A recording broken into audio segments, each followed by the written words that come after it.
Altcoins have been pumping like never before. Altcoins are making a comeback like never before, with Gala pumping 27.8%, Pepe pumping 25.2%, and Rune pumping over 36%, just to name a few. SBF has now testified and gave his excuse for the underlyings of customer funds being spent at FTX. Just in, some of the world's largest Bitcoin making firms may provide liquidity for BlackRock's spot Bitcoin ETF if approved. Warren Buffett has now invested into stocks, and his small portfolio has beat Apple and Amazon, but not Bitcoin. We'll get into this. And lastly, the finance world mislabeled risk on and risk off assets. The best investors take on risk, buy assets when the industry says risk off. They take off risk, sell assets when the industry says risk on. Doing the opposite of the herd is hard but necessary.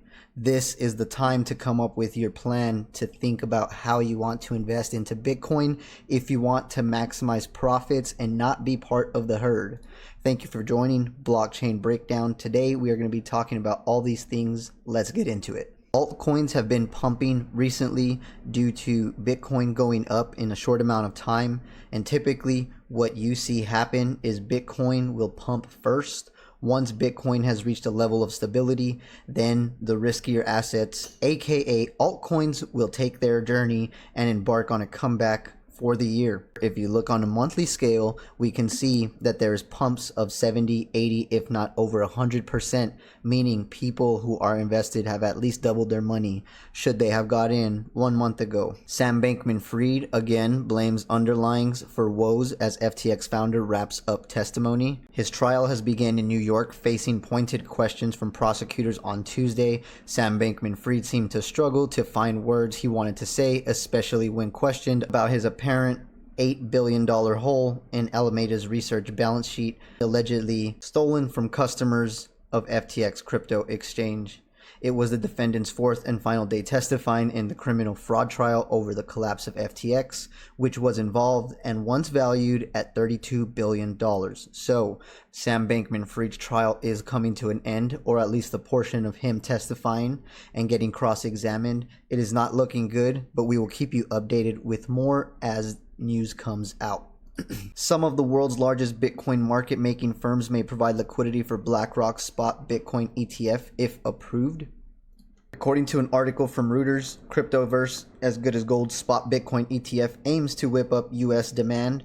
Right now, Bitcoin ETF is looking like it is going to get approved. The world's biggest cryptocurrency has a leap of 28% in October, with investors betting US regulators will give the green light for a spot Bitcoin ETF, thereby unleashing a new wave of demand. How much cash would this fund reel in?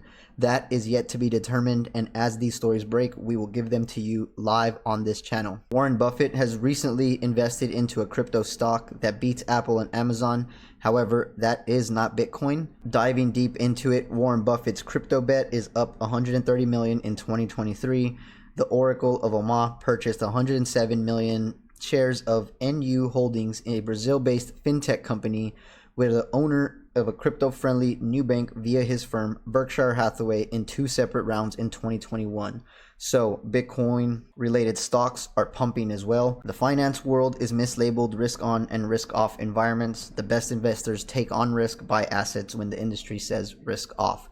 I am not saying to go and buy Bitcoin. I am not saying to go and leverage your house to get more Bitcoin, but what I am saying is to start thinking about your strategy. Thank you guys for joining today's video. Make sure to follow Blockchain Breakdown if you want to see crypto videos 3 times a week, giving you guys tips, tricks, and following the journey to the next crypto bull run. My name is Zach. Thank you for watching.